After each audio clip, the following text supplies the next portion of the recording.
celebrate another Dr. King Day. Our goal has always been to share his prophecy, his teachings, and to understand the man is more than one with a dream. Today, another remnant of the dream is fulfilled as young people learned what was reduced to a history book.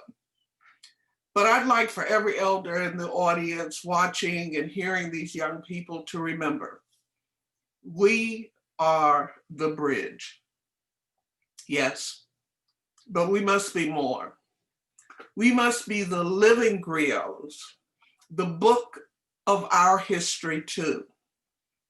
Walk with us today and reach out to those generations following the man who sought justice then and who seeks justice now.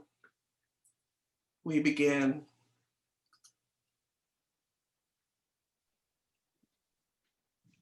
Dr. Martin Luther King Jr. was born in Atlanta, Georgia on January 15, 1929. He started his college education at Morehouse College at the young age of 15. After getting his degree in sociology from Morehouse, he got a divinity degree from Crozer Seminary and then got his doctor's degree in theology from Boston University. He married Coretta Scott and they had 4 children, Yolanda, Martin, Dexter, and Bernice. Dr. King was a civil rights activist in the 1950s and 1960s. He led nonviolent protests to fight for the rights of all people, including African Americans. He is best known for advancing civil rights through nonviolence and civil disobedience inspired by his Christian beliefs.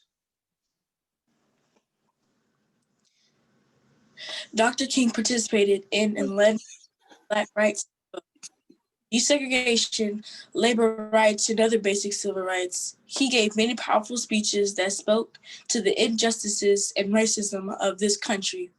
He is considered one of the great orators of modern times, and his speeches still inspire people to this day.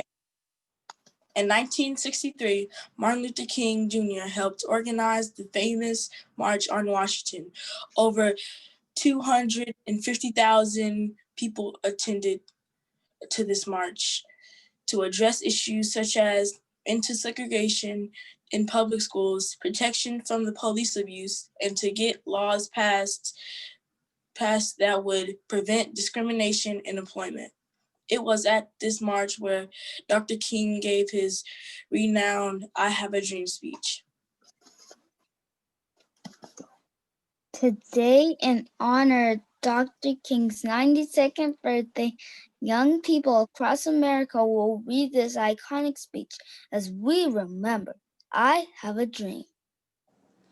We shall overcome. We shall overcome. We shall overcome someday. Oh, deep in my heart. I am happy to join with you today in what will go down in history as the greatest demonstration for freedom in this history of our nation. 5 years ago, the great American, in whose symbolic shadow we stand in today, signed the Emancipation Proclamation. This momentous decree came as a great beacon of hope to millions of slaves who have been seared in the flames of withering injustice. It came as a joyous daybreak to the end the long nights of their captivity. But 100 years later, the colored American is still not free. 100 years later, the life of the colored American is still sadly crippled by the medical segregation and the chains of discrimination. 100 years later, the colored American lives on a lonely island of poverty in the midst of a vast ocean of material prosperity. 100 years later, the colored American is still languishing in the corners of American society and finds himself in exile in his own land. So we have come here today to dramatize a shameful condition. In a sense, we have come to our nation's capital to cash a check when the architects of our great republic wrote the magnificent words of the Constitution and the Declaration of Independence. They were signing a promissory note to which every American was to fall heir. This note was a promise a promise that all men, yes, Black men as well as white men, would be guaranteed the inalienable rights of life, liberty, and the pursuit of happiness. It is obvious today that America has defaulted on its promissory note insofar as her citizens of color are concerned. Instead of honoring this sacred obligation, America has given its colored people a bad check, a check that has come back marked insufficient funds. But we refuse to believe that the Bank of Justice is bankrupt. We refuse to believe that there are insufficient funds in the great vaults of opportunity of this nation. So we have come to cash this check, a check that will give us upon demand the riches of freedom and security of justice. We have also come to his hallowed spot to remind America of the fierce urgency of now. This is not time to engage in the luxury of cooling off or to take the tranquilizing drug of gradualism. Now is the time to make real the promise of democracy. Now is the time to raise from the dark and desolate valley of segregation to the sunlit path of racial justice. Now is the time to lift our nation from the quicksand of racial injustice to the solid rock of brotherhood. Now is the time to make justice a reality to all of God's children. I would be fatal for the nation to overlook the urgency of the moment and to underestimate the determination of its colored citizens. This sweltering summer of the colored people's legitimate discontent will not pass until there is an invigorating autumn of freedom and equality. 1963 is not an end, but a beginning. Those who hoped that the colored Americans needed to blow off steam and will now be content will have a rude awakening if the nation returns to business as usual. There will be neither rest nor tranquility in America until the colored citizen is granted his citizenship rights. The whirlwinds of revolt will continue to shake the foundations of our nation until the bright day of justice emerges. We can never be satisfied as long as our bodies, heavy with fatigue of travel, cannot gain lodging in the motels of the highways and the hotels of the cities. We cannot be satisfied as long as the colored person's basic mobility is from a smaller ghetto to a larger one. We can never be satisfied as long as our children are stripped from their selfhood and robbed of their dignity by signs stating for white only. We cannot be satisfied as long as a colored person in Mississippi cannot vote, and a colored person in New York believes he has nothing for which to vote. No, we are not satisfied, and we will not be satisfied until justice rolls down like waters and righteousness like a mighty stream. I am not unmindful that some of you have come here out of your trials and tribulations. Some of you have come from areas where your quest for freedom left you battered by storms of persecutions and staggered by the winds of police brutality. You have been the veterans of creative suffering. Continue to work with the faith that unearned suffering is redemptive. Go back to Mississippi. Go back to Alabama. Go back to South Carolina. Go back to Georgia. Go back to Louisiana. Go back to the slums and ghettos of our modern cities. Knowing that somehow this situation can and will be changed. Let us not wallow in the valleys of despair. I say to you, my friends, we have difficulties of today and tomorrow. I have a dream. It's a dream deeply rooted in the American dream. I have a dream that one day this nation will rise up and live out the true meaning of its creed. We hold these truths to be self-evident that all men are created equal. I have a dream that one day out in the red hills of Georgia, the sons of former slaves and the sons of former slave owners will be able to sit down together at the table of brotherhood. I have a dream that one day even the state of Mississippi, a state sweltering with the heat of oppression, will be transformed into an oasis of freedom and justice. I have a dream that my 4 little children will one day live in a nation where they will not be judged by the color of their skin, but by their character.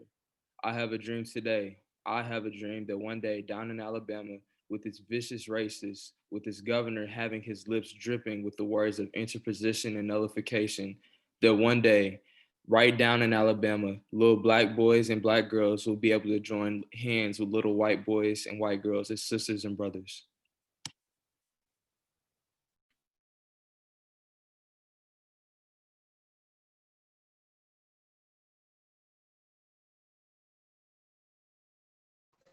I have a dream today. I have a dream that every valley shall be engulfed, every hill shall be exalted, and every mountain shall be low. The rough places will be made plains, and the crooked places will be made straight, and the glory of the Lord shall be revealed, and all flesh shall see it together. This is our hope. This is the faith that I will go back to the south with. With this faith, we will be able to shoot out of the mountain of despair a stone of hope. With this faith, we will be able to transform the jangling discords of our nation into a beautiful symphony of brotherhood. With this faith, we will be able to work together, to pray together, to struggle together, to go to jail together, to climb up for freedom together, knowing that we will be free one day. This will be the day when all of God's children will be able to sing with new meaning. My country, 'tis of thee, sweet land of liberty, of thee I sing. Land where my fathers died, land of the pilgrim's pride. From every mountainside let freedom ring. And if America is to be a great nation, this must become true. So let freedom ring from the hilltops of New Hampshire. Let freedom ring from the mighty mountains of New. Let freedom ring from the heightening of Alleghenies of Pennsylvania. Let freedom ring from the snow-capped Rockies of Colorado. Let freedom ring from the curvaceous slopes of California. But not only that, let freedom ring from Stone Mountain of Georgia. Let freedom ring from every hill and molehill of Mississippi and every mountainside. When we let freedom ring, we let it ring from every tenement and every hamlet, from every state and every city, we will be able to speed up that day when all of God's children, black men and white men, Jews and Gentiles, Protestants and Catholics, will be able to join hands and sing in the words of the old spiritual, free at last, free at last. Thank God Almighty, we are free at last. Someday we shall overcome. We shall overcome. We shall overcome someday. Oh, deep in my heart, I do believe we shall overcome someday.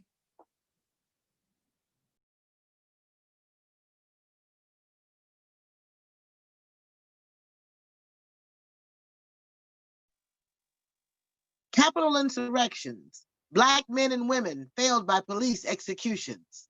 COVID-19, a deadly scourge on this society. Unemployment, evictions, education inequities, financial hardships raging in our community.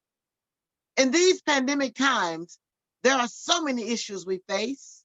We live in a troubled and anxious space.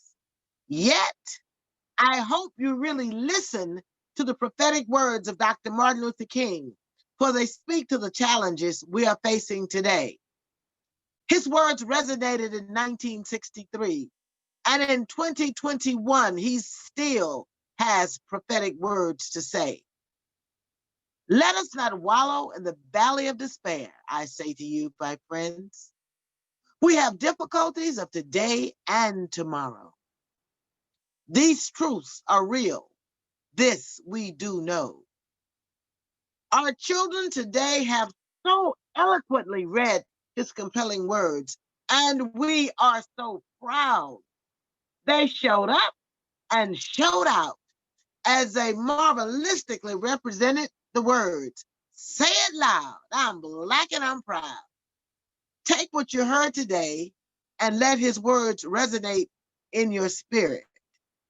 These children today, these young people today, were shining examples of why Black lives do matter. So we say joyous 91st birthday blessings to Dr. Martin Luther King Jr. Let's now meet our scholars.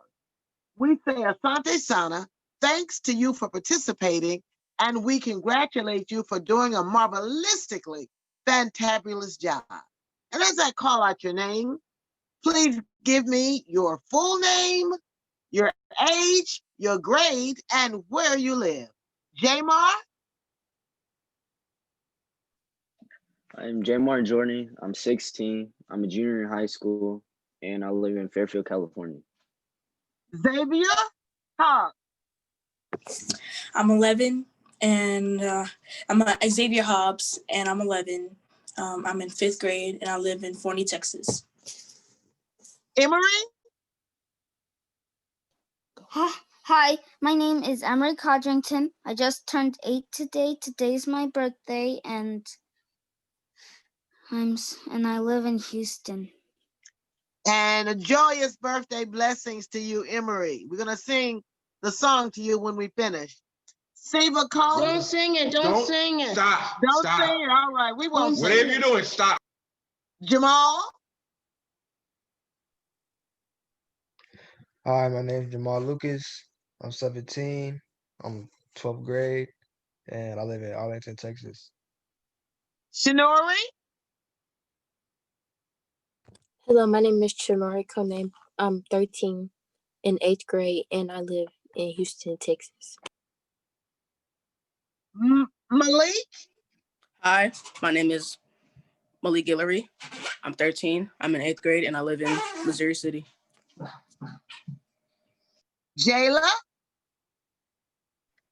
Hello, I'm Jayla Rainey. I am 12. I reside in Houston, Texas, and I am in 7th grade. Jackson. Hi, my name is Jackson Lochner. I am 11. I'm in the 6th grade, and I live in Katy, Texas. Zanaya. Zanaya Ross, 14, 8th grade in Missouri City. Ariel. Hi, my name is Ariel Brown. I'm 11 years old. I'm in the 6th grade, and I stay in Arlington, Texas. Gregory. Hi, my name is Gregory Cheeks. I'm 13. I'm in 7th grade, and I live in Missouri City. Anaya. Hi, my name is Anaya Cooper. I'm 17 years old. I'm a senior in high school, and I live in Arlington, Texas. Talik.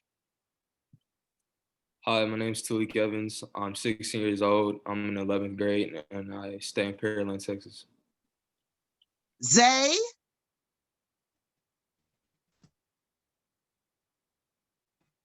Hi, my name is Zay Norman. I live in Arlington, Texas, and I am 10 years old. I'm in 5th grade. Christian.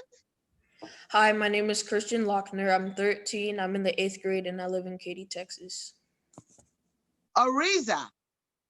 My name is Ariza Jordan. I'm 14. I'm in 8th grade, and I live in Fairfield, California. Elijah. Hi, my name is Elijah Cheeks. I'm in 4th grade. I'm 10 years old, and I live in Missouri City. Ariana. Hi, my name is Ariana Brock. I'm in 4th grade. I'm 10 years old, and I live in Missouri City. Ethan.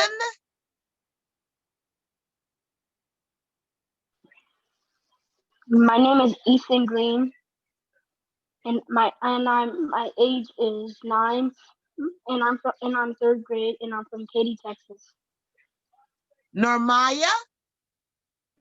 My name is Normaya Rogers, and I am in the 5th grade, and I live in Houston, Texas.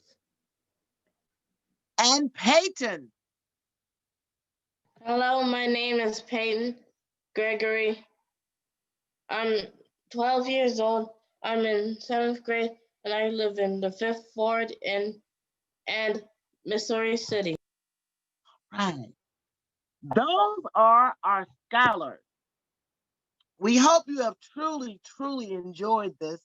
We've had such a good time putting it together. And we want the audience to keep the first Sunday in March open because we will be having our Black History presentation. It will be then because it's not for February only. So we thank you for coming. We had a good time. We hope you had a good time. PK, I'm sending it back to you. This has been my honor and pleasure. These are all my babies, one way or another. I know their mother, their fathers, their grandmothers. I am just so proud of you. And the things that you were talking about right before we got on, your wishes, just all came true. I just wanted to say that this is a collaboration, not just between me and my sister, Sister Mama Sonia, but our organizations, Three Sisters in the Spirit, Theater Ministry, and Think Peace International are both nonprofits that do their best to bring generations together. I want to thank each and every one of you for listening, whether you're listening on Facebook or you're listening on this Zoom call. You should be very, very proud of every one of these young people. God bless you. Pray for our country. Pray for the leadership. Remind them that leadership is about service. Sister Mama Sonia and I were in service to the young people here today and will continue to do this work. Ashe, Asante Sana, gracias, shukran. Thank you very much. And as we get off, as our audience leaves us, I'm asking that all of our scholars please stay. Do not leave the room yet. And again, ladies, on the 20th, don't forget to wear your pearls and some chucks if you had them in honor of our vice president. Why am I drawing a blank? PK, help me out. Kamala Harris. Kamala Harris. That will happen when you get old. But again, thank you, everybody. Babies, we love you. Don't get Sonny, off. We'll see you in the future. Birthday to Young lady, Emery. yes, young lady. And Emery, don't forget, have a happy, happy, happy, happy, happy, happy birthday. All right. The recording is stopping now. I'm having